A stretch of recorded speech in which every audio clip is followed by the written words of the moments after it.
ভারতের প্রধানমন্ত্রী নরেন্দ্র মোদীর উদ্যোগে ভারতের ভূগর্ভ থেকে নিজেদের দক্ষতায় তেল ও গ্যাসের যাতে কোনো ঘাটতি না হয় তার ব্যবস্থা করছে।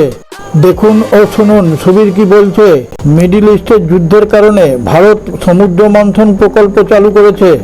এই প্রকল্পের সমাধানের জন্য ওএনজিসিকে খোলা ছুট দিয়ে দিয়েছে। ভারত এমন দুর্লভ জায়গায় হাত লাগিয়েছে যা শোনার পর গোটা বিশ্বের তাক লেগে গেছে। এরপর ভারত আর কোনো বিদেশিদের উপর নির্ভর করে থাকবে না, নিজেদের ক্ষমতায় দেশকে পরিচালনা করবে।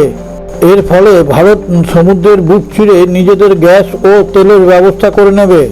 ভারত যে চাল চলেছে সেটাতে শুধু নিজের বাঁচার জন্য নয়, বিশ্বকে দেখানোর জন্য ভারত আর কারোর ওপর নির্ভরশীল হয়ে থাকবে না, আর কারোর চাপও সহ্য করবে না। এই সংকটকে বাইপাস করার জন্য ভারত সরকার নিজেই Navratna company oil and natural gas corporation, একে ছোট করে বলা হয় ওএনজিসি। এর ফলে পশ্চিমী দেশগুলোর মাথার ঘাম ছুটে যাচ্ছে। এই প্রকল্পের জন্য ওএনজিসিকে দেওয়া হয়েছে $20 কোটি।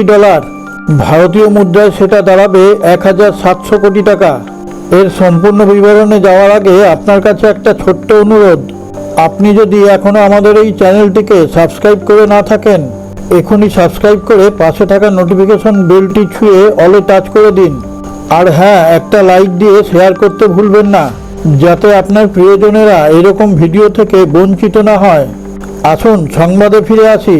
মোদিজির উদ্যোগে সমুদ্রের গভীর থেকে তেল ও গ্যাস উত্তোলন করা শুরু। এর জন্য বিশ্বের সবথেকে ভালো অ্যাডভান্স টেকনিকের প্রয়োজন। এই টেন্ডারে বলা হয়েছে ডিল সাইন হয়ে যাওয়ার পর 80 দিনের মধ্যে এই কাজ শুরু করতে হবে। কয়েক হাজার মিটার সমুদ্রের গভীরে গিয়ে সঠিক জায়গায় বোরিং করে সেখান থেকে তেল বার করা বিশ্বের সবথেকে জটিল ইঞ্জিনিয়ারিং কাজ বলে মনে করা হয়। এর জন্য সেমি সাবমার্শাল রিস্কের প্রয়োজন হয়।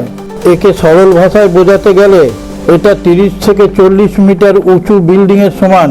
এটা সমুদ্রের গভীরে আন্ডার কারেন্টের মধ্যে সঠিক জায়গায় খনন করা খুব রিস্কের ব্যাপার। সমুদ্রের গভীরে বিশাল লম্বা পাইপকে এক জায়গায় বোরিং করা ভীষণ কঠিন ব্যাপার। সামান্য টেকনিকে ভুল হয়ে গেলে হাজার হাজার কোটি টাকা নষ্ট হয়ে যাবে, আর এই প্রজেক্ট সম্পূর্ণ বিফল হয়ে যাবে। এই ব্যাপারে অত্যাধুনিক টেকনিক্যালি যেসব কোম্পানিগুলো কাজ করে তাদেরকে ওএনজিসি ভাড়া করে নিয়ে আসছে। এই কোম্পানিগুলো ডাইনামিক পজিশন সিস্টেম ডিপিএস এর মাধ্যমে কাজ করে। সমুদ্রে বিশালকায় ঝড় আসুক কিংবা ঢেউ আসুক, এরা নিজের জায়গা থেকে 1 ইঞ্চিও নড়ে না। মহাকাশে মজুদ স্যাটেলাইটের মাধ্যমে এই সিস্টেম ব্রিক্সের স্ট্রাকচার ও মোটরকে সমানভাবে চালিত করে। এই সিস্টেম গোটা প্রজেক্টটাকে সঠিকভাবে পরিচালনা করে। সমুদ্রের গভীরে 6 কিলোমিটার নিচে বোরিং করতে তাদের কোনো রকমই অসুবিধা হয় না। বিশ্বের সবথেকে অত্যাধুনিক প্রযুক্তি এখানে ব্যবহার করা হচ্ছে। ভারতের বিজ্ঞানীরা সবথেকে রহস্যময় জায়গা খুঁজে বার করেছে। এটা কৃষ্ণা ও গোদাবরীর মধ্যস্থল। যদিও এখানে অনেক আগের থেকেই কাজ চলছিল, আর ওএনজিসি অত্যাধুনিক টেকনিক্যালি সাউন্ড যে কোম্পানিগুলো তাকে এর সঙ্গে জুড়ে দেয়। এখন এখানে খুব দ্রুত গতিতে এই খননের কাজ চলার কারণে এখান থেকে কাঁচা তেল তোলা শুরু হয়ে গেছে। কিন্তু আসল কথা তো আপনাদেরকে এখনো জানানোই হয়নি। এই কথা শোনার পর আপনি বুঝতে পারবেন আসল গেম চেঞ্জার কোথায়।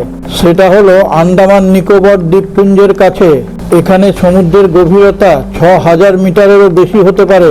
তার মানে হলো এখানে সমুদ্রের গভীরতা 6 কিলোমিটারের থেকেও বেশি। এই গভীরে সূর্যের আলো পর্যন্ত পৌঁছায় না।